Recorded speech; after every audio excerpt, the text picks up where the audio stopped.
The following is a paid program and does not necessarily reflect the views or ideas of the staff or management of KWSH or the 110 Broadcast Group.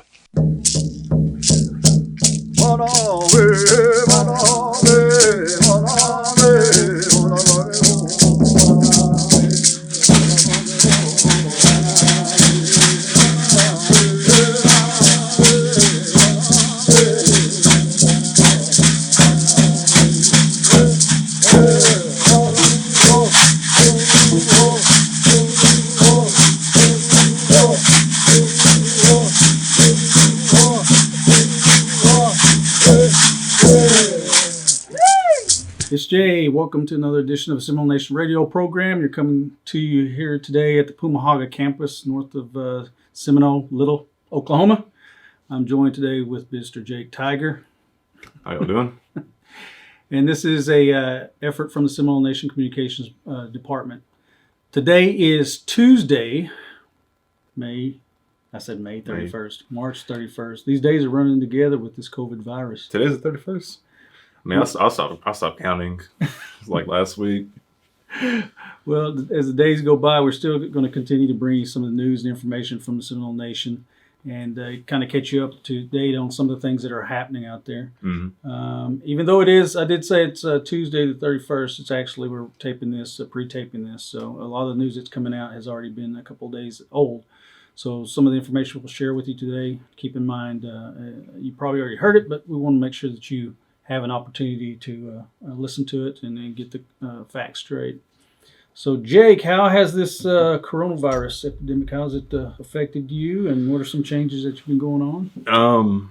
So it's changed. All the quarantine things. It's pretty weird right now, but to me, I feel like it's kind of a good thing because it's like you said, we're talking about it's kind of a good reset. Right. The pollution is down. A lot of animals are starting to come back to the ecosystem. Dolphins are coming back to the canals in Venice. So I like that whole concept. And I think this is a really good way to show people that we don't need to, rely on capitalism and all these other things to get us through. We can go by the bare minimum. Mm-hmm. And instead of, going through ego, we go through eco. Mm-hmm. So I like that. I like the whole concept, I thought, this is some kind of plague, but when I started, right. Started thinking about it. This is kind of a Mother Nature kind of healing herself. They talked about, climate change for all these years and, nobody's ever took any kind of steps for it. So she kind of took it upon herself and do that. So it's pretty cool time. Kind of weird though with all the stuff going on. We'll tell the little story. All the changes. Tell a little story about you working out. Yeah, so all the gyms are closed. So I've been working out at the park. I feel it's like a prison workout out there. For those of you out there, Jake is take care of himself, body, mind, and soul. But yeah, it's a good way to keep your immune system up. Exactly. Tell us a little bit about your new work that you're doing here too. You got a new title here. Yes. So I work for historic preservation, and my title is the cultural technician. And so what my job is to do is making stuff, doing demonstrations, and I also help David with the 106 reviews. Mm-hmm. David Frank. David Frank, yes. And even though we just started, we're around this coronavirus, I can still work on stuff like on my clothing and all that, and then putting out stuff on social media because all the people that are kind of stuck at home. Mm-hmm. I'm pretty sure a lot of people are doing reruns, watching the show over and over. So like today we did the moccasin video. Mm-hmm. We had to cancel our classes because that's more than 10. And then so I started to think about it. I was like, well, people still should have the opportunity to learn about this. Absolutely. Virus and no virus. And then so I talked to David and Mark about it. And so why don't we just do an instructional video first, and then after all this clears up, we can do the classes where supplies are brought to you. Mm-hmm. And so I thought that's a really good idea. I got a few other ideas I can do of getting history and culture stuff out there for a lot of people. Share a little bit about what you have on for those listeners out there in radio. Can you describe what you have on? Yes. Currently? So what I have it on. So since we're doing Seminole Nation, I put on Seminole clothing. I kind of mixed it up with the fancy clothing with the beads and a lot of leather work. This is pretty good representation where you would see it every day. I didn't wear the fancy clothes. I didn't wear the coat or the turban running on any of that, but this is variations. I'm trying to show there's different ways to look Seminole without, looking like the copy and paste kind of thing. Mm-hmm. It was they all had their own similar Identity. that's what they had. Yes, absolutely. So so with all that said, it's a really fun job. It's always been my passion is helping keep that fire going, and keeping all that going, keep the momentum going. We plan on getting a sweat lodge put up at the mission, a cultural center. Mm-hmm. So that'd be really neat, really neat to see that follow through. What are some of the things that you're planning with this filming that you're doing currently? So what I plan on doing in the filming, doing more instructional videos, more historical videos, like more kind of like a documentary biography. We plan on doing one on Kawakaji, Osceola, Billy Bullocks, all of those, and then other chiefs and Seminole Wars, and also cultural stuff too. Storytelling is one of our things. I know a lot of people don't have that resource, so they can always get on the internet and go to that. So that'd be pretty cool. I would like to do my own, I don't know, with the tribe or by myself as a freelance, because being an actor is doing a Seminole War documentary, kind of like a feature film. And I just always want to get that cool shot of Osceola stabbing the treaty. That's always been on my bucket list to do. Well, I'm sure that we'll have opportunities to do that Yes, down the line. We've yes, got a pretty absolutely. good crew we're running here with. So, well, thanks, Jake, for coming by, and appreciate it. And if anybody wants to talk to Jake or has any ideas they want to submit to him, come down to the Pumahaga campus. We're located 7 miles north of Seminole, or contact Jake. That's where me and David are located at. Yeah, and I'll definitely sit down and have a cup of coffee with you, I'm sure. Yeah, absolutely. Thank you, Jake. I'm here joined with Chief Greg Chilcoat of the Seminole Nation, second half of the series. How are you doing today, Chief? I'm doing fine, bud. How you doing? Doing well. Good. COVID-rific. Corona-rific. But being a busy man, I'm sure there's a lot of things that are going on. And how have you been handling this? But how's this changed your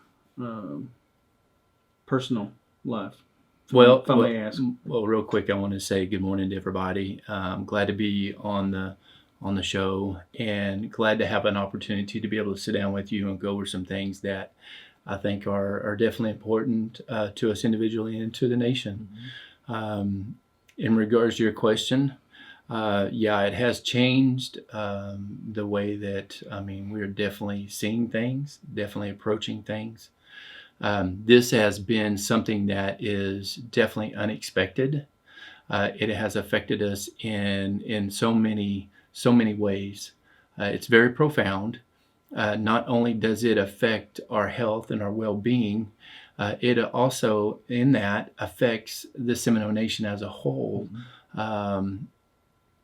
in its entirety. And so, with that being said, we have to be very careful and mindful of how we move forward, through this timeline. I can tell you that nobody expected this.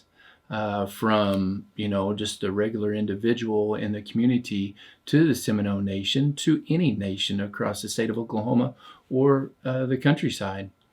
We're all having to battle these obstacles, and they have definitely created a big obstacle for us.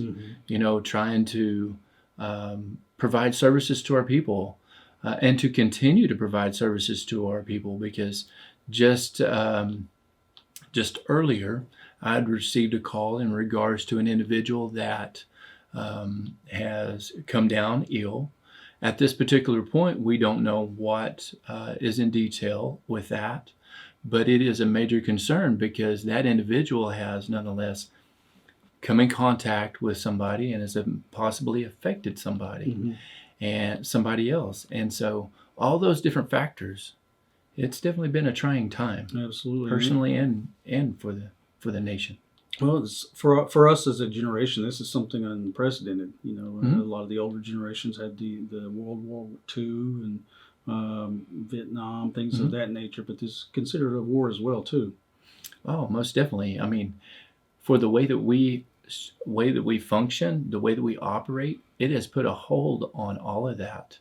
I mean, it has shut us completely down in so many different areas that we normally function in, and it has created a major concern. That being said, what are some of the good aspects that's come out of it? I'm sure there's some good things that have come out so far with the implementations that we have. I've seen some, I believe some of the CHR workers helping out at our food, our distribution of food at the OAP, things of that nature. Have you seen anything like that? Good Well, news? yeah. In regards to all the negatives that come out, we'll be resilient, we'll be strong, and then we'll come back. And in this timeline, there has been many of our meetings that we've had in regards to our discussions, our informational discussions that we have about how we're going to address moving forward with the nation. All those individuals, there's been many that have stepped up. And there's a lot of people that are serving this nation and serving this nation very well. And I'm very proud of their services to the people. CHR, there's many names to put off, and I don't want to say just one because I'll leave some out, and I don't want to do that because there has been many people that have looked out for the best interest of the nation as a whole. Well put. It's well profound. Put. Well put.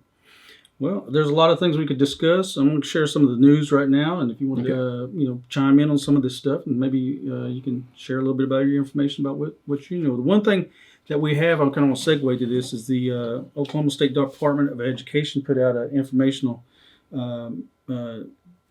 informational letter today, and what it stands for is basically distance learning. As of April 6th, Oklahoma State Department of Education will outline distance learning for young folks. And so they're going to have a website up that's going to show us how to access it, and also show us how to get the resources that's needed to teach online. So any information that you may glean from it, go to sde.ok.gov at distance learning. A lot of this information we'll put up on our Facebook page so that you can access the links and such. But basically, it's online learning for young folks, a different way of approaching learning, and it doesn't stop because we've got a lot of people that are graduating too as well. A lot of things they're not going to be able to participate in, maybe, but I'm sure that we'll find some way to do it. But distance learning. You got any thoughts on the distance learning? Well, I'm glad that the school systems are looking to ways to continue to educate our people, our students, and to do those things. I'm very thankful that they're looking at those different avenues. I know it's been very difficult, very tough decisions for them, but they're looking out for the betterment of the children, and I think that's a positive. In regards to the distance learning, it does create this creates another problem for us. In regards to trying to provide those avenues necessary to help our children learn and have that capability.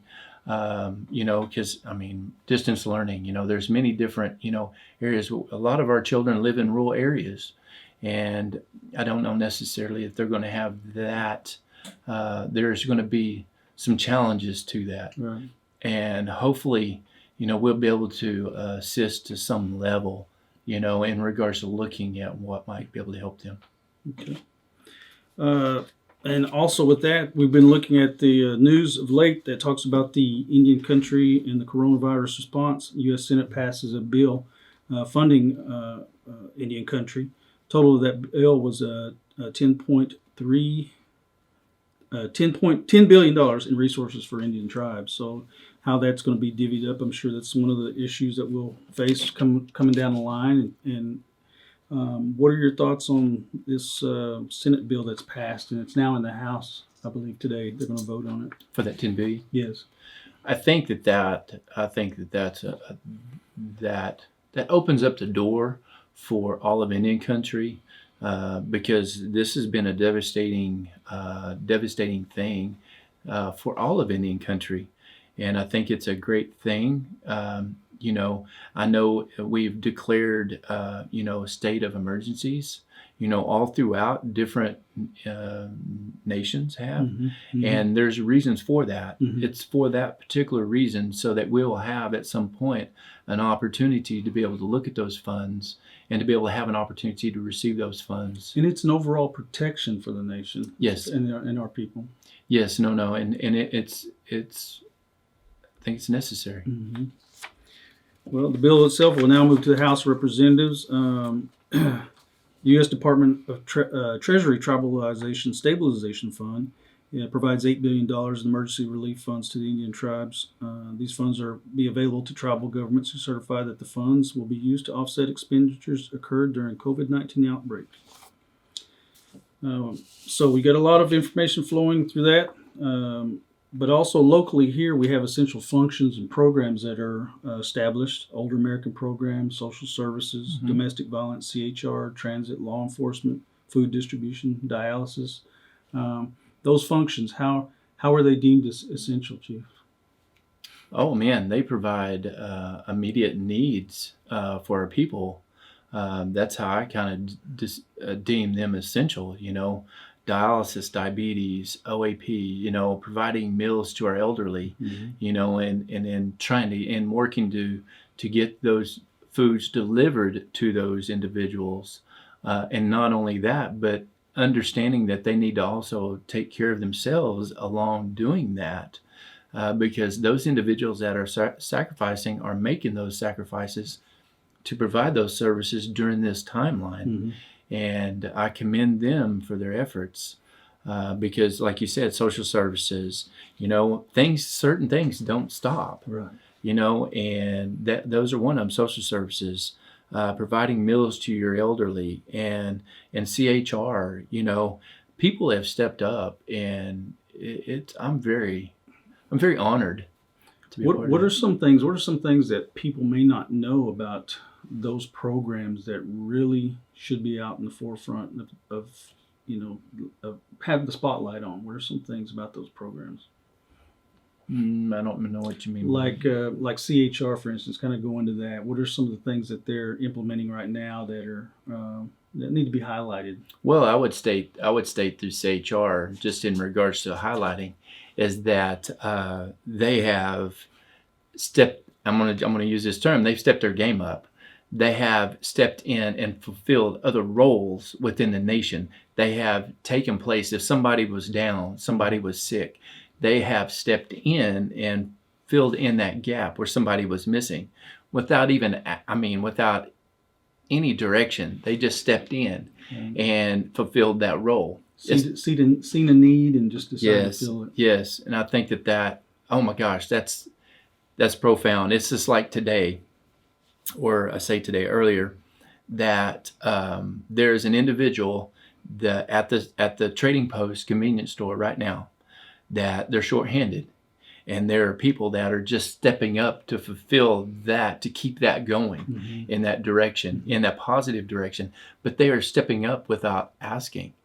Selfless service. Yes, they are stepping up to step into those roles, because this changes the whole dynamics of the nation and how we operate, because so many things are being pulled at us all at once. And we have to fill those voids without being asked. We have to need to step into those places and serve in those capacities. And I commend them for that. That was discussed in one of our meetings, and I thought that was just a selfless act. And that is one of those things that are positive during this timeline, is that you have directors and employees that will step out there and do those things when it's the most difficult. Good, thanks. You're as a leader, I'm sure you're getting taxed and pulled in different directions with a lot of information flow coming at you. What is one thing, if you had to speak to a young person that wanted to be chief, what would you say to that person about this time and this position that you're in right now, especially with the situation going on? What was something they would need to know? That, I think, no matter where you're at and whatever role that you're in, that you have to understand your heart, and you have to remain humble. There are many differences, there's many challenges that you are faced with, many things that aren't always in your favor. but you always have to understand where your heart lies, on what direction you're wanting the nation to move for the people, because that's to me is the most important thing. Understand your heart, and understand that your heart needs to be a servant's heart. And not everybody's going to always like the decision that's been made or the reasons why a decision was or was not made. But understand yourself inside. And I think as a young man or young individual, that understand where your heart lies on what you're wanting to do, and just give your heart to it, and you'll be all right at the end of the day. Thanks. With that, we got some information that we're going to talk about, some of our openings that we have here left in the closing minutes. And then Chief, I'd like to finish up with a closing statement after I finish this. A reminder from the BCR Tag Agency: the lobby's closed. Transactions will be completed via telephone or U.S. Postal Service. Place your registration documents along with a phone number in a drop box located around the corner at the right of entrance. The Tribal Enrollment Office is closed to the pandemic as well. So if you have a new vehicle and you wish to register that vehicle, you must have the Seminole Nation Tribal Enrollment Card included with your documents.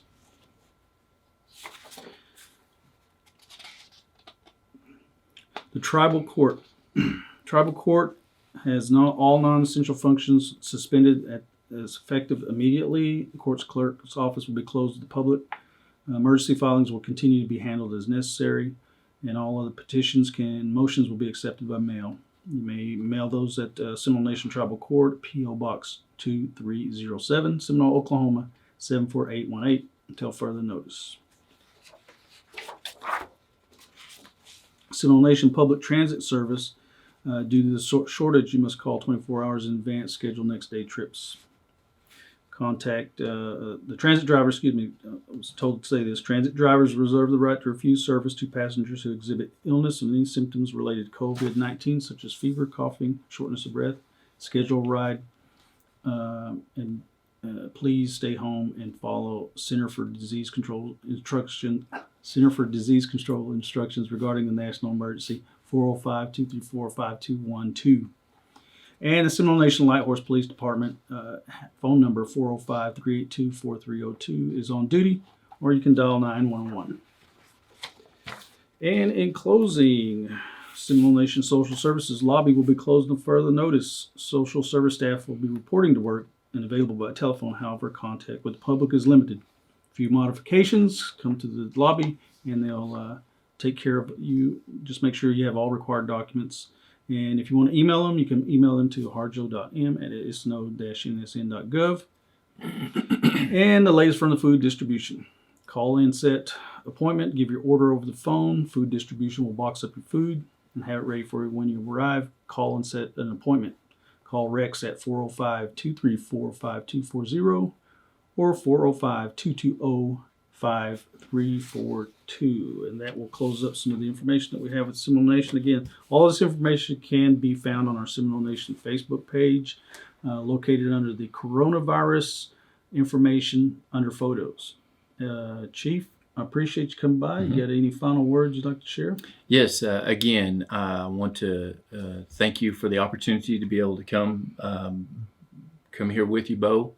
I want to just a reminder to all the folks of how serious this is, and how that for us to take as much precautions necessary with this so that we can take care of our own health and our own well-being. It's most important that we understand those guidelines that the CDC gives, that we use all those things, because they do affect us and they can cause harm to us.